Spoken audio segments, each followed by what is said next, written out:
மத்தேயு எழுதிய நற்செய்தி அதிகாரம் 26 இறை வசனங்கள் 14 முதல் 25 முடிய.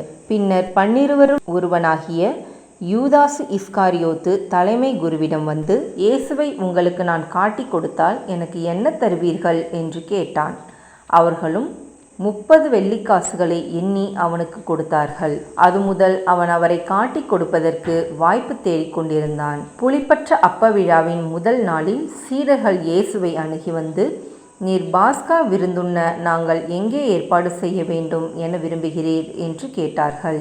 இயேசு அவர்களிடம், நீங்கள் புறப்பட்டு நகருக்குள் சென்று இன்னாரிடம் போய், எனது நேரம் நெருங்கி வந்துவிட்டது, என் சீடர்களோடு வீட்டில் பாஸ்கா கொண்டாடப் போகிறேன் என போதகர் கூறுகிறார் என சொல்லுங்கள் என்றார். இயேசு தங்களுக்கு பணித்தபடியே சீடர்கள் செயல்பட்டு பாஸ்கா விருந்துக்கு ஏற்பாடு செய்தார்கள்.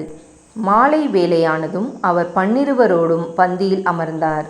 அவர்கள் உண்டு கொண்டிருந்த பொழுது அவர், உங்களுள் ஒருவன் என்னை காட்டிக் கொடுப்பான் என உறுதியாக உங்களுக்கு சொல்கிறேன் என்றார். அப்பொழுது அவர்கள் மிகவும் வருத்தமுற்றவர்களாய், ஆண்டவரே, அது நானோ என ஒவ்வொருவரும் அவரிடம் கேட்கத் தொடங்கினார்கள். அதற்கு அவர், என்னுடன் பாத்திரத்தில் தொட்டு உண்பவனே என்னை காட்டிக் கொடுப்பான். மானிட மகன் தம்மை பற்றி மறைநூலில் எழுதியுள்ளபடியே போகிறார். ஆனால் ஐயோ, அவரை காட்டிக் கொடுக்கிறவனுக்கு கேடு. அம்மனிதன் பிறவாதிருந்தால் அவனுக்கு நலமாயிருந்திருக்கும் என்றார். அவரை காட்டிக் கொடுத்த யூதாசும், ரபி, நானோ என அவரிடம் கேட்க, இயேசு, நீயே சொல்லிவிட்டாய் என்றார். இது கிறிஸ்துவின் நற்செய்தி. கிறிஸ்துவே உமக்கு புகழ்.